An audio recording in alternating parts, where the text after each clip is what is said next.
جہنم کی آگ سے حفاظت، شہیدوں والا درجہ پانے کے لیے یہ عمل کریں۔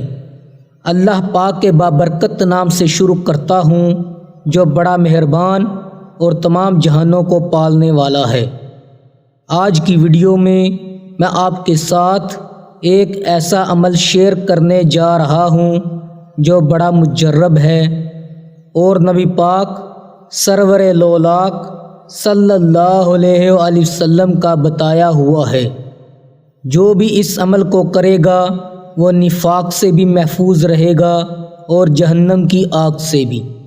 حدیث پاک ہے، نبی پاک صلی اللہ علیہ وآلہ وسلم کا ارشاد گرامی ہے، جس نے مجھ پر 100 مرتبہ درود شریف پڑھا، اللہ تعالی اس کی دونوں آنکھوں کے درمیان لکھ دیتا ہے کہ یہ نفاق اور جہنم کی آگ سے آزاد ہے، اور اسے بروز قیامت شہداء کے ساتھ رکھے گا۔ لہٰذا اٹھتے بیٹھتے چلتے پھرتے درود شریف پڑھتے رہا کریں، اس سے آپ پریشانیوں سے بھی محفوظ رہیں گے اور قرب الہی بھی حاصل کریں گے۔ فی امان اللہ۔